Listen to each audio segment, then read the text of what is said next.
Hello, everyone, and welcome to Dream Leapers with Harriet Cole. This month I've had some amazing guests already. I'm so excited when I find somebody who just is perfect to inspire us to leap into our dreams. And today I have someone who's been doing that for so long.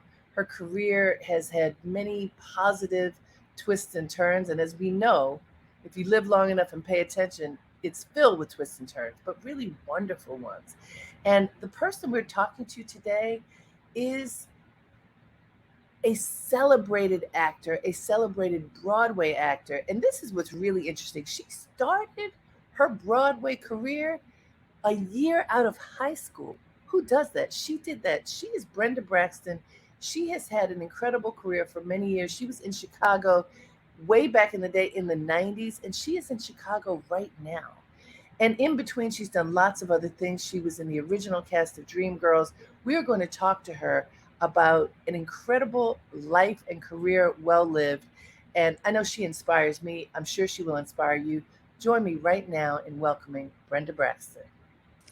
Hello, hello. Good Hello, morning. Brenda. And I'm just saying, I don't even know when it was we met. It was many moons ago, but Mhm. I've only known you as kind of on top of the world, doing your thing, owning your creativity. And of course, that Wow. doesn't mean you haven't had ups and downs, but you've been owning your creativity forever. And Yes. so I want to know if you look back at yourself as a child, when Mhm. did that happen? When did you know this is who I am? This is what I'm going to do so that you stepped into the creative Brenda Braxton? I believe I was probably 5 years old. See, I knew it was early. Yep. Because this is the only thing I've ever wanted to do. I've wanted to just perform. I enjoyed performing. And I started out as, how your parents put you in dancing school. Yep, yep. And so I was in dancing school, Ruth Williams Dance School here in Harlem. And it's the only thing I've ever wanted to do. And I was at the time I started going to Catholic school and still dancing. And I didn't know where I was going to go or what I was going to do after the eighth grade, going into high school. And I had one teacher tell me about Performing Arts High School on 46th Street. It was at the old building then, 46th and Broadway. And that one teacher just kind of changed the whole trajectory of my life because I was headed to Catholic high school and, that whole thing. And so I auditioned for performing arts and then just fell in love with theater, with dance, with the whole arts side of life. And you mentioned something that I just want to highlight because folks who are listening are typically people who are ready to leap into their dreams, Brenda, and Mhm, maybe there's something standing in their way, or maybe they're doing it, but this little push can help a lot. And what mhm, you just described is something that's I find consistent. mhm, There's somebody who gives you that push, somebody who mhm, sees something in you mhm, that you might not, you might see it in yourself, but they see it even bigger. So that teacher, mhm, how mhm. often is it a teacher Yeah, who takes the time to look at us and have a vision for us that yeah. may be bigger than what we have for ourselves? So what was that teacher's name? He was, I want to say, Mr. Bernardi. Mm-hmm. Yeah, Mr. Bernardi. He was a teacher and he was our kind of a coach, Okay. kind of a coach for kids. Wonderful. Yeah, yeah, That is yeah. so wonderful because I'm sure that boost really helped you tremendously. Imagine Absolutely. going for the art school rather Hmm. than, the Catholic school would have been a great choice too, Yeah, but it yeah. wouldn't have been completely in alignment with who you have become. Right. And it wouldn't have fed my artistic side. Yes. Really, I don't think it would have fed my artistic side. So let's talk about that school because there are Hmm. many people who have come through that school Hmm. over the years and generations and Hmm. some of our greatest talents. Hmm. So Hmm. let's start with, is there anybody who was in school with you who we might know? Let me see. It's something. My class, there weren't many who went on to be in theater. But a Okay. lot went on to be doctors and Oh wow. lawyers and things like that. Yeah, I see them on Facebook. Okay. But not many continued in the arts. Mm-hmm. And that's funny because a lot of times they don't think they can make a living in the arts. And especially back That then is in the 70s, for Black performers, for Black dancers, I wanted to be a ballerina. I wanted to be the first, yes, the wow. first like ballerina that had kind of like the Misty Copeland kind of Oh career. wow.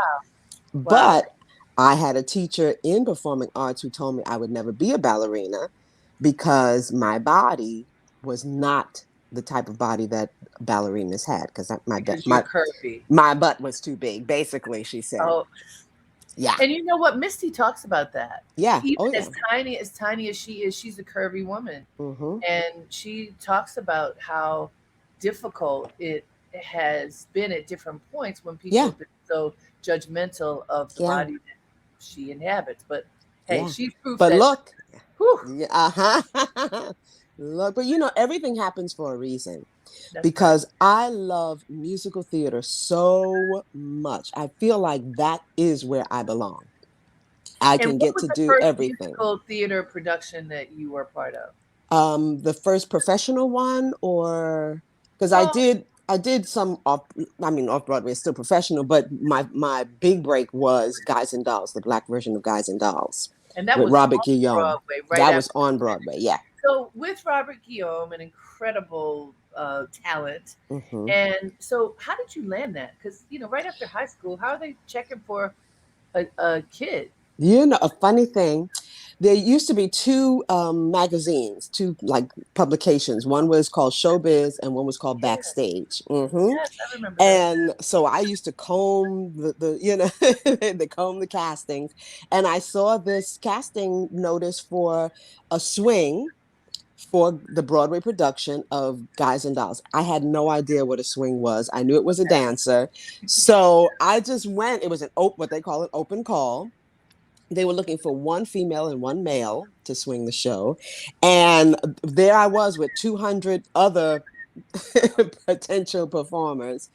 And literally it was still when they would audition you at the theater on the stage.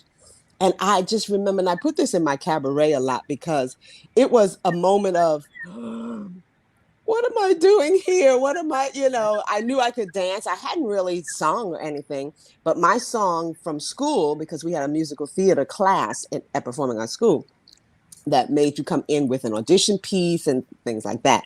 My song was "What the World Needs Now Is Love, Sweet Love." That was my audition song back then. Fantastic. So I sang that, and I did the combination, and I was the one female that they took. And then And tell us what a swing is. oh yes, the so a swing basically understudies the ensemble. So Mhm. you have the principal understudies, but then you have the swings who understudies all. If it's a female, she understudies all the female ensemble chorus roles, and the male will understudy all the male. But now it's interesting because then when I did Dreamgirls, because of the way the show was, we could male or female, it didn't matter. We could just cover the whole ensemble because Wow. we had characters that were like reporters and things like that. So it could be Right. male or female. So we had to learn both the male and female tracks. So this is fascinating for a lot of reasons. When people want to get into performance, and often the first roles are something like a swing. You're not getting a Hmm. principal role for the most part at first, but Right. the swing has to be all kinds of talented Oh, because yes. you have to learn every role and be Yes. ready to put your brain and your body into whatever that role is. And Yes. if somebody's out today, your role might be different from what it is tomorrow if somebody Yeah. else is out. That's tough. That even happens mid show. Ooh, Sometimes you go in for one person and then there could be an injury or an illness or whatever in the middle, and then you have to do a split show. So you do part of the first person's and maybe part of the second person's, and yeah. And this was also back when, I tell you, the kids nowadays have it so easy. They can Uh-oh. videotape and watch it over and over. Back then, the union wouldn't allow you to tape rehearsals or video anything. Not to mention, we didn't even have cell phones or any kind of videos Right, like right. that. So you had to write down each person's show and where they go on stage, stage left on number one, number five, number six. So you had to literally do that by Wow. hand. Yeah. Well, that meant you really would own each part because you had to spend Yes. so much time working on it. Literally learning that part. So you Yes. did Guys and Dolls, Mm-hmm. and so this is the beginning of your career. Again, Broadway is 8 shows a week. Mm-hmm. What was that like for you at that time? In context, Mm-hmm. I'm just going to say, I remember as a young person starting my career, yes, you have energy, but you don't necessarily want to use all of that energy for work. You want fun, you want to party, you want to hang out with your friends. Mm-hmm. That's an incredible amount of discipline Mm-hmm. to have to engage at such a young age. Mm-hmm. Was that difficult for you? No, not at all. Not at all. Because I also came from the concert world, so my body was just used to going, was used to, Right, and then back then I was what, 20 years old. So, right, right, right. I have a motto: give 100% of whatever you have, because there's no way that you can. Life happens, so it's very hard to give 100% of 100% all the time. So I often joke with some of the youngins, I call them, and I say, just give 100% of whatever you have, because ultimately you end up giving 100%. That's right. You That's know, right. yeah. And so from Guys and Dolls, where did you go? What was next? Oh boy, Guys and Dolls. I then went down to the Urban Arts Corps, which was headed by Vanette Carroll. A lot of people don't know who Vanette Carroll was. Vanette Carroll actually was the first African American woman to, I believe she was nominated for a Tony for directing a play on Broadway. Okay. So, yeah, so she had this troupe of performers down on 20th Street. And we did little off Broadway shows, like we did a version of Alice in Wonderland. We did it at the Urban Arts Corps. And then we actually did one with Debbie Allen in Philadelphia that was supposed to come into New York, but Vanette got into an argument with Mike Nichols, and it just didn't never it never happened. And they spent millions of dollars on costumes, and we had our hair literally cornrowed, because part of it took place kind of like in this African kind of dance kind of situation, and millions of dollars, and it shut down. We never were able to bring it back in. Yeah. So those productions, those off-Broadway productions, were they primarily African American cast or was it a mixed race cast? Ours was mixed, but it was primarily African Americans, but we did have, other folks in it. So as you were coming up, Guys and Dolls was a African American cast, and how segregated were productions during that time? Um, they still were pretty segregated. I think when Guys and Dolls came in, it was that boom that we had the Wiz, we had Bubble and Brown Sugar, we had Guys and Dolls. So there was a time when there were a lot of African American shows, or shows that did the adaptation for African Americans. Guys and Dolls was the first one, I think, that kind of like did integrate everyone, but still had more African Americans than anyone else. But it was a certain period that there were like four shows that were primarily African Americans. Then it went back to business as usual, if you can call it Sure. that. Then when Dreamgirls came along, I think we did have another kind of little boom on Broadway of African American shows, because you Right. had And when Tap was Dance that? When Kid. was Dreamgirls? 81. We opened in So 1981. because Dreamgirls, it was and is iconic. Yes. Mm-hmm. Tell us about Dreamgirls. Oh boy. Well, actually, before you do that, let me remind folks Yes. because I know people are coming in, and I want this is a juicy story. So let me remind everybody who's here right now, you are listening to Dream Leapers with Harriet Cole. here on WBAI in New York City. That's 99.5 FM and everywhere online at WBAI.org. I am so excited. We're right now we're going down memory lane with Brenda Braxton. She Yes. is something else telling us about we're right now talking about Dream Girls. For those of you who don't know, she's about to tell you, but this is one of the most iconic Yes. productions on Yes. Broadway, period. And Mm-hmm. it's featuring African American talent. Mm-hmm.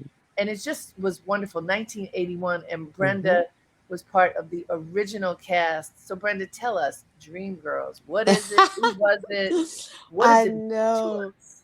So, well, I have to really go back even before we started Okay, rehearsing, because at the time I was dating Cleavant Derricks, who did Your Arms Too Short to Box with God with right, Vanette Carroll. His brother started it, Clinton Derricks Carroll, and then Cleavant took over for him in the show. So I was dating him, and we were living together. Um, and he came home one day and he says, Pooh, because that's what they used to call me. Pooh, they have this show. It's I think it's going to be in a workshop, and it's called, I forget the original. It was called Workshop Number 9 or something like okay. that. And he started describing what it was. And at the time, Jennifer Holliday wasn't a part of it. It was Shirley Ralph and Loretta Devine and some other people that didn't end up going with the show. And he started explaining what the show was about. And I'll never forget, I was sitting there going, oh my God, you're going to be so good in that. And that was just for the workshop, right? Right, Long right. story short, they finally got the money and they were going to go into production.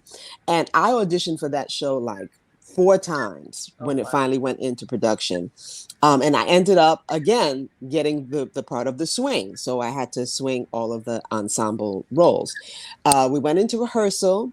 We spent 6 weeks in Boston just to get it together. And that's when they would do that for shows. And after 6 weeks, they came to us and they said, we still really don't have it quite the way we want it. Michael still has some stuff Michael Bennett still has some things he wants to try. We're going to stay another 3 weeks. And by that time, we were all like, really? But we stayed the 3 weeks. And when Dreamgirls opened on Broadway, I can't even describe what that feeling was of this iconic show. We had no idea. We knew we had something, but Right. we had no idea that it was going to make the impact that it made. I mean, and so what do you think the reason is that it made such an incredible impact? You know, every now and then a show gets the perfect book, the perfect music, and the perfect choreography. And that all and the perfect talent. We had all of that.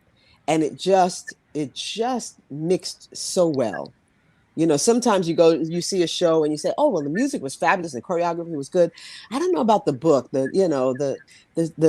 storyline, or you just say, "Oh, the storyline was fabulous and the performers were excellent," but the music, I don't know. I didn't really like them. Right. You know what I mean?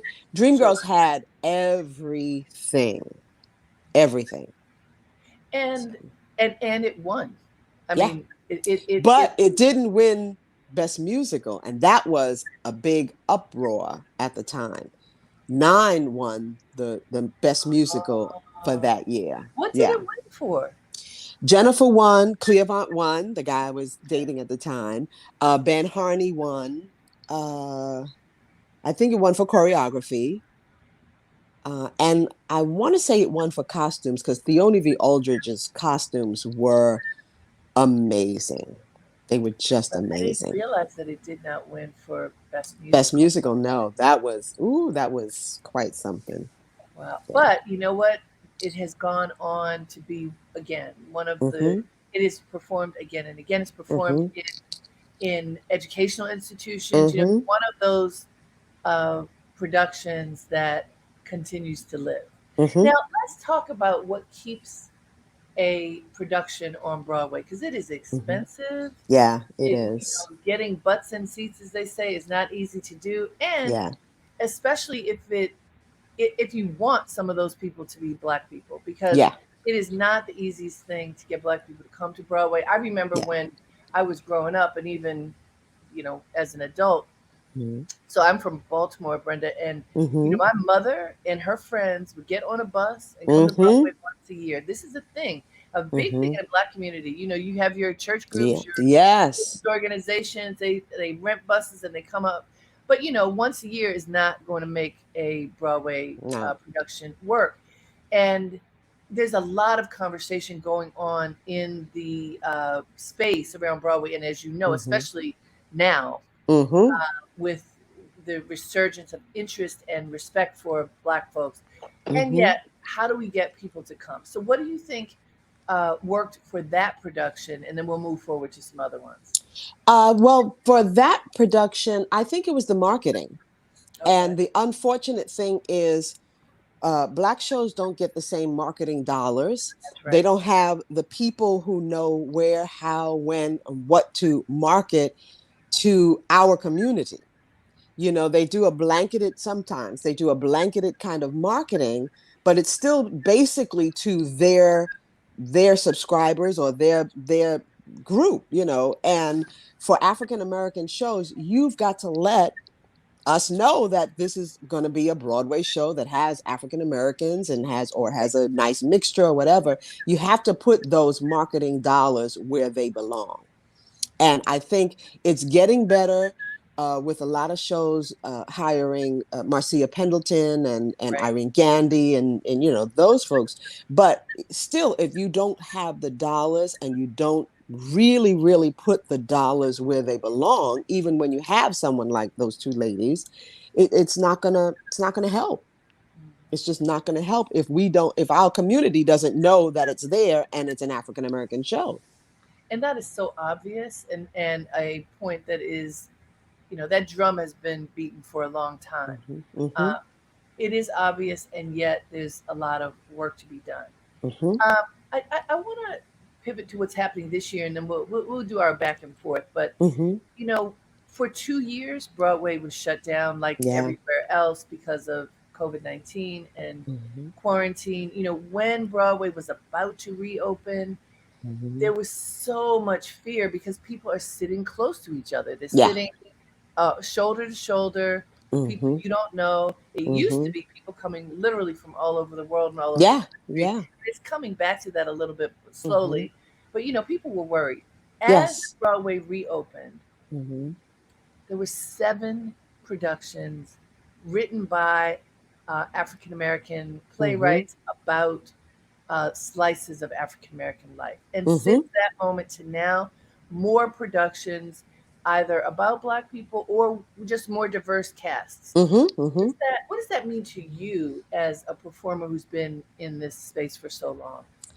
I think it's great. I think it's funny because just yesterday I went to see Paradise Square. Oh, And have you seen it? I have, yes. And I've Oh my interviewed God. Joaquina. That Yes. woman, oh my goodness. Oh my What a God. voice. What a And presence. but it opened to not so good reviews. I don't understand that. I don't understand, but actually, I do understand it. And I Okay. might get in trouble for saying this, That's all right. but Say the subject matter is a problem for some people, fair point. And for those right? who don't know, I did interview Joaquina, but the subject matter of Paradise Square, it's set during the Civil War. Hmm. It is, and I happen to know all of this, Brenda, because my daughter studied this very thing the I year before. remember I you was like, telling me, "Oh, I know yes, about this." But just so folks yes. don't, if they don't know, set during the Civil War, that poor people were living in the same area in Lower Manhattan, Hmm. escaped Hmm. enslaved people as well Hmm. as Black folk were there, even if they were not escaped, and Right. poor Irish people for the Hmm. most part.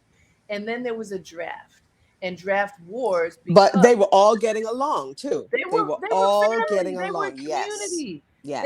they were poor people living together. And if you look around the whole world, Yeah. poor people together get along and take care of each Yes. other until Yes. somebody comes in and stirs the pot. And the Exactly. stirring of the pot was the government had a draft, and the caveat out of it was if you had $200 you could pay to get out of it, Hmm. or you could get somebody to go in your stead. So Hmm. that meant it was rich versus poor. Right. And this started a tremendous conflict between Yes. the Irish and the blacks that had not existed. Yes. Well, I'm not going to say it had not existed, but not to that extent, right? Right. Right. And so when you saw it, what did it Yeah. mean for you watching that production? Well, and one Yeah, small yeah, thing too yeah, yeah. is that blacks were not allowed to fight, and they were Right, willing to fight. And that just kind of, it didn't even matter that the blacks were ready to fight and to still stand toe to support. toe with the Irish for this, for freedom Right, for so many of them. right, And this one person came in and stirred the pot and then made the Irish against the black. And what got me is that nobody was listening to the fact that the black people could not fight. It right, wasn't that they didn't want to fight, they could not fight. right. But the pot was stirred and it ended up breaking them apart. They were still all poor, but it ended up breaking them apart and they started turning on one another. That's it. And gee, I wonder if that still happens today. And if But it's back part of a to bigger, the puppet masters at work, right? exactly, back to it being still happening today. I think the fact that that kind of took a scab off of what's going on even today is probably why it did not get the best reviews that it could have, because those kids are Ooh, wearing it out up there. the performances are amazing. Bill T. Both, Jones did the choreography. yes, both black and Amazing. white, the Absolutely. every, and it just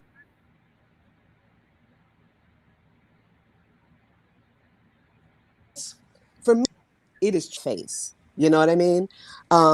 So that's the problem with that one. But there were other shows. I think we saw each other at Thoughts of a Colored Man. Yes. That was amazing. LaChance's Trouble in Mind.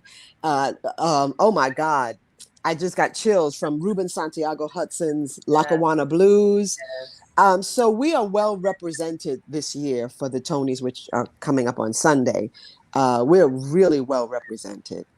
And it's going to be very interesting to see what happens. There Mm-hmm, was this concerted effort to bring content that was inclusive to mm-hmm, Broadway. mm-hmm. We still have primarily the voting body that is not particularly inclusive. Yeah. So, we're going to see. I think that it's great that the effort is being made. There was a Mm-hmm. tremendous amount of agitation saying when we come back, we need to come back better. Yeah. And, Absolutely. and I do think that that effort has been made. I Yeah. also know that there was a lot of discussion. Come back early with all these black productions when Mm-hmm. people are just putting their toe in the door. Mm. Uh, you know, Interesting. Yeah. Yeah. is it fair to put those Right. productions there at that time? But in the end, this is going Mm-hmm. to be a year that Mm-hmm. is historic, Yeah. Yeah. and Well hopefully the represented. Tonys Yeah. are going to show that it's well represented Mm-hmm. in awards as well. We will Mm-hmm. we will find out real We soon. will see. I will be there. I can't Yeah, wait. yes. Yes. Yes. And Finally, we're having the regular celebration at Radio City, and it's gonna be great. Yeah. I'm so excited. It's wonderful that we are getting back together. Mm-hmm.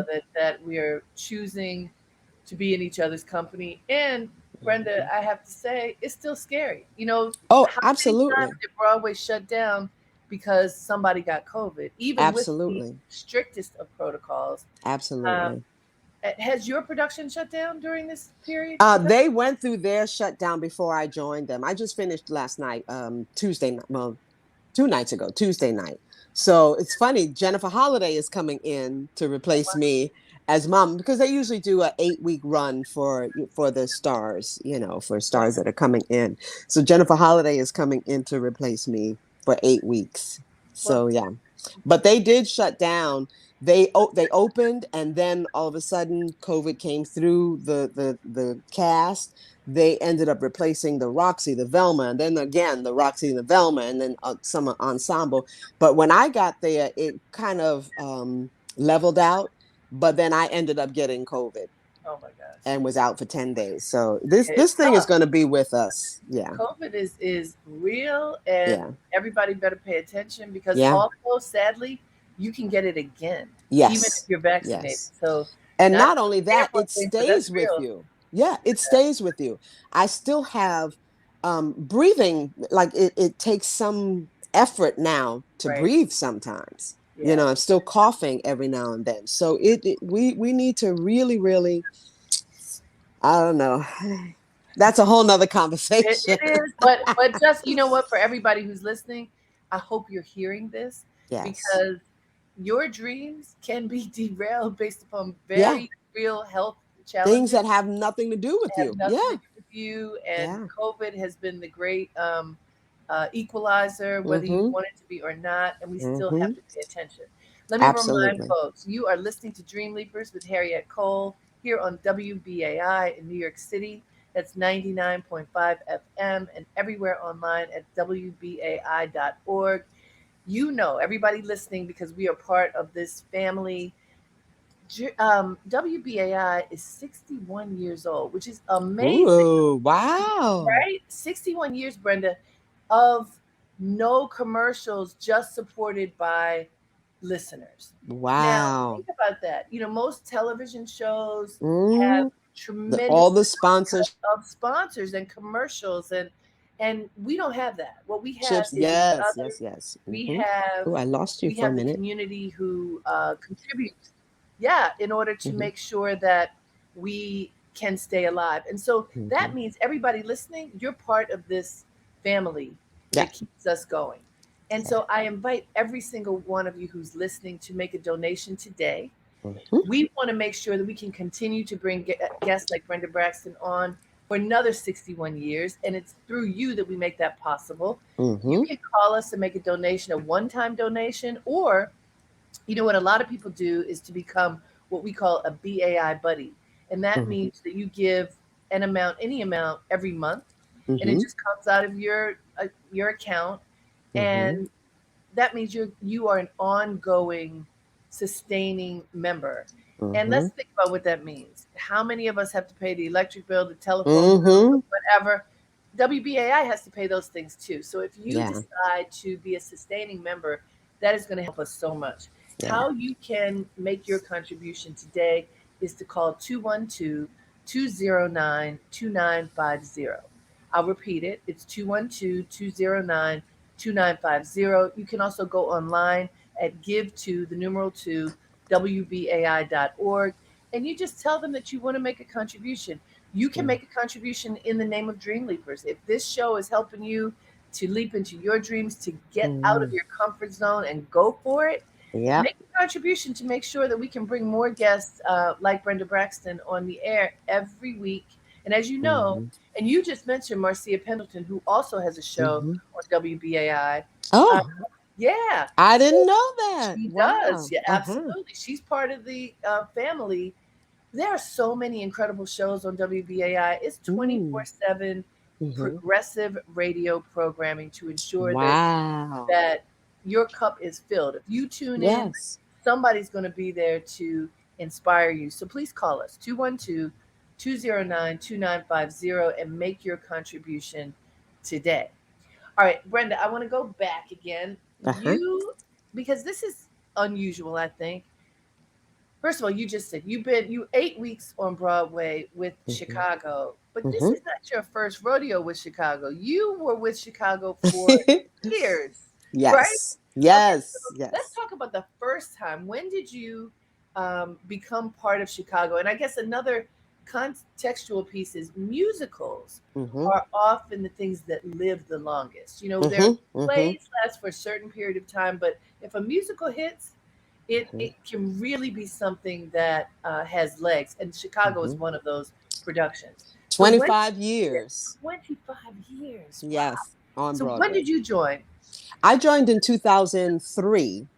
The Okay. movie had just come out, and they hired me as Velma Kelly. So literally, I think only BB Newworth and myself have done both Velma and Mama. Okay. So yeah, so they hired me to do the first national tour that went out after the movie. So they rode that wave of the Chicago movie, and we did a great tour. And then I came back to Broadway and was on Broadway. At one point, I was the longest running Velma on Broadway. And it was the gift that kept on giving. I would come in for a few weeks or even a few months and then go, leave and then come back. And so Chicago have been good to me. So It's incredible. And what do you think? What is it about Chicago that makes it appealing year after year after year? well, I think it's a sexy show for one thing. Sure It's is. it's a very sexy show, and I think the subject matter of um, women surviving in jail, whether well, women, men, whatever, but the way lies sometimes and the ins and outs of how it's manipulated sometimes. The courts are manipulated, the people who are in jail are manipulated, the attorneys are manipulated. So that's an ongoing thing that has not stopped. But this Chicago takes place in the 20s, and it's kind of funny how these two women, Velma Kelly and Roxy, manipulate each other, and Yeah. how Mama Morton, my character, manipulates all of them. Yeah. And it's fascinating, and it's put together so well. It started at City Center as one of the encore performances, which is just a show that goes, and it's a bare minimum, so it's not a whole bunch of costumes or anything. Literally, Chicago, I think everyone has one costume that they might add something or take something off or whatever. So it's a kind of low budget, but it doesn't look low budget. Not But at all. they've saved a lot of money because of the way it's presented. The orchestra is on stage, and it just keeps going. And they found the secret also is to keep putting star names in that bring in the audiences. I did it just now with Pamela Anderson, but when I was Velma, I did it with Usher. I did it with Rita Wilson, who is Tom Hanks's wife. I did it with Brian McKnight, and so it's the gift that, like you said, the gift that keeps on giving. And And so on that point, mhm, again goes into the business of Broadway. absolutely. But bringing on these names in Hmm. order to attract people, like it must be incredibly challenging for the folks who are trying to keep the production up and Hmm. pay for it and build wealth. Because of course that's what they're trying to do. It Hmm. must be incredibly challenging for them to figure out Hmm. who is going to work on whatever that run is. So I know Hmm. Usher, you and Usher, I am Yeah. sure Oh, that we was had a good time. you were Yes. filling those seats that time, right? Oh my God. It's like nothing I've ever seen. I mean, when we would leave the stage door, people would be standing on cars just to, just to get a glimpse of him. And it was crazy. It was really, really crazy. Hmm. I can imagine. I mean, Usher is who he is, and that was some time ago, but it's still Hmm. he's incredible. So Hmm. now, at a certain point, when you weren't doing Chicago anymore, there are all these other things that you did. And I don't Hmm. remember what the timeline is for these, but I live in Harlem, Hmm. and you opened the most incredible upscale men's salon. I was like, this is in Harlem. B Braxton. I mean, it Uh-huh. was the such a refined Mm-hmm. salon for men Mm-hmm. and primarily for black men to be Mm-hmm. groomed. Uh, Tell us about that idea and just how it lived for the time Mm. that we had it. Wow. Oh God, I miss it so much. But at the time, I was married to this gentleman who he was a very dapper. If you remember Tony, I he was remember him. very dapper. Always looked good. 6'4", just all of that. And he had read an article in Code magazine about this couple that was getting ready to go out on a date, and the guy had on a pair of sandals, and the girl was like, "Your feet are jacked." But it ended up, they got into a conversation about men's grooming and, men not wanting to go into women's salons to get manicures or pedicures. So he and I started thinking, we were like, wow, wouldn't that be nice to have some place that men could go, especially African American and Latino men, men of Right. color, to go and, because the barbershop is kind of like where they go to solve the problems of the world, Yeah. the camaraderie. So we came up with the idea of B Braxton's. And once we got the concept, then I just like hit the ground running. I found the space, I found the barbers of it. It opened in 2006. It was amazing. It really was. Yes, the unfortunate thing is it's hard to do that and be in theater and keep an eye on it and the management. And so we ended up closing after about 3 years.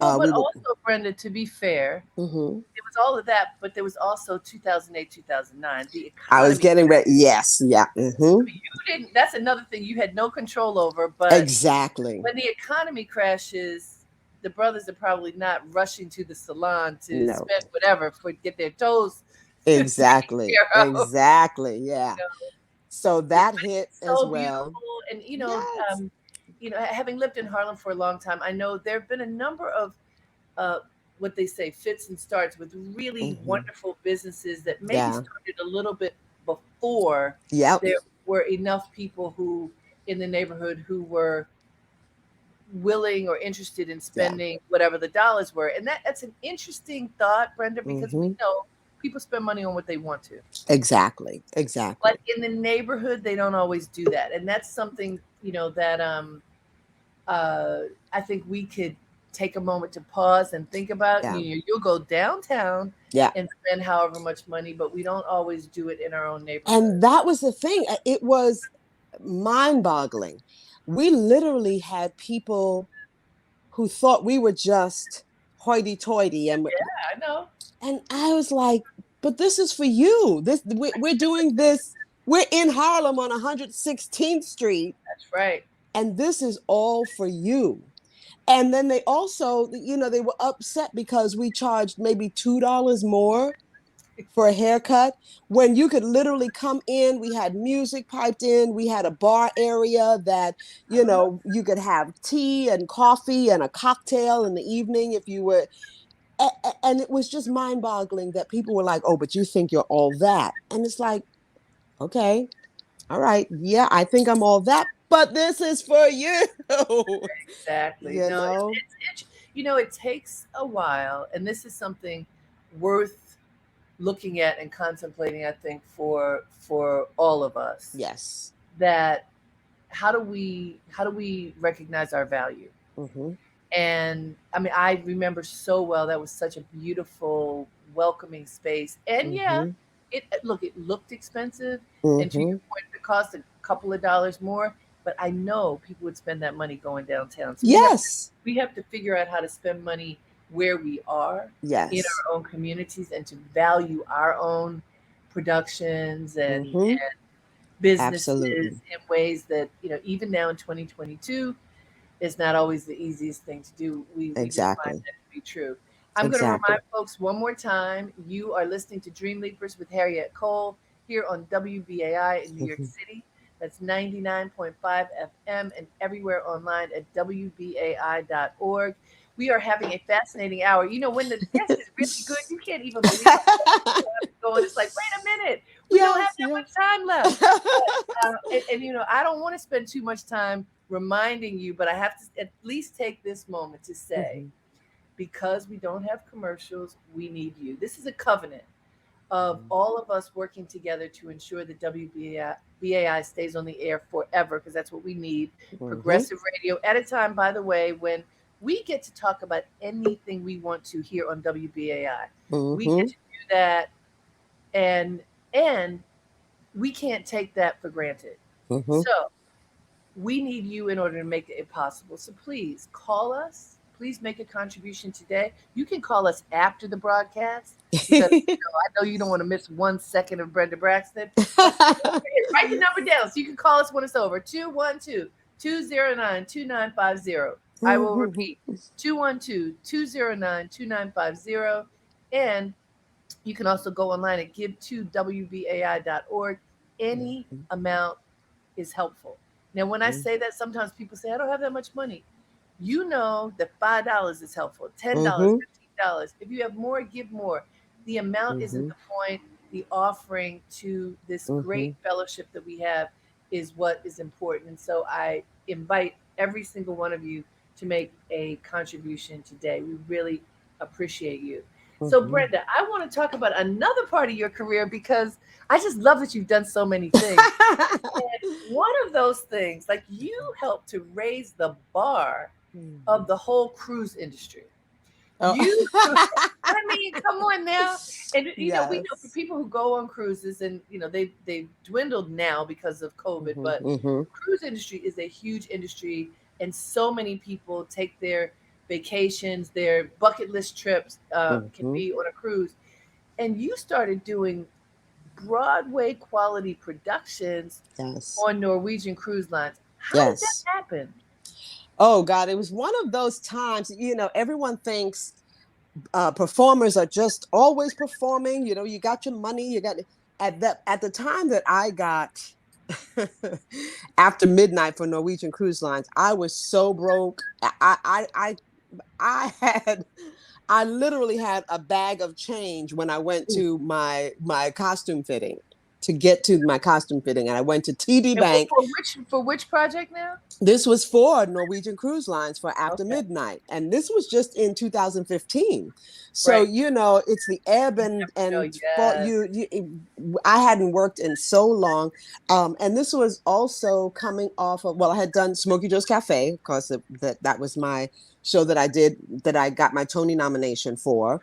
But after that, I did a couple of things. But after Chicago, a couple of things. But sometimes it gets dry. And yes. so I was sitting at home and someone texted me and said, they're getting ready to do After Midnight on Norwegian Cruise Line. I think you would be a fabulous star singer. And I was like, okay, all right, that sounds good. I had not seen the show, but I knew who had been in it, Right. Fantasia and all those people. And then not an hour later, someone else texted me and said, I was just talking to the producers of this new After Midnight for the new ship, the Escape for Norwegian Cruise Line. They want you to be the star singer. I was like, really? That's how God works. That's how the universe works. It's all synchronized. So I ended up going in. I sang for them, and they were like, "Yeah, well, we already knew we wanted you." So in 2015, we launched the brand new ship, the Escape, the Norwegian Escape, and we rehearsed in Tampa, and then they flew us to Germany, and we then brought the ship back to Miami. We did what they call the crossing. If I Hmm. never do a crossing again, it'll be too soon because that was not What was fun. hard about that?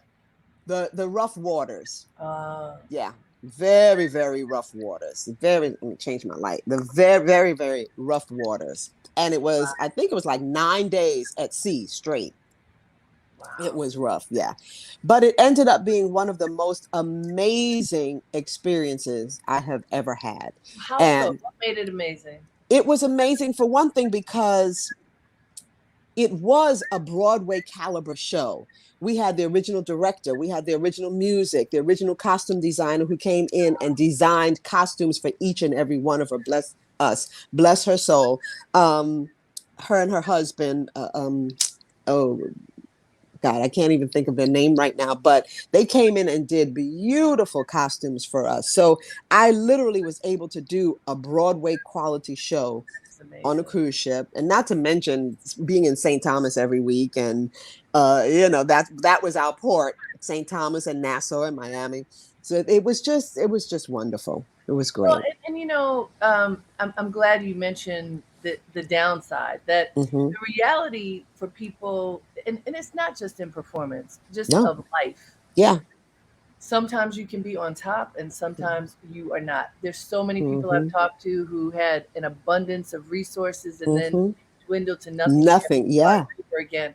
And it means Yeah. that you have to look at life differently and open your eyes to other opportunities. Hmm. When this opportunity came for Norwegian, um, did like What was your state of mind right before that happened? I was kind of devastated because at the right before that I had reopened and had to close B Braxton's again. Right.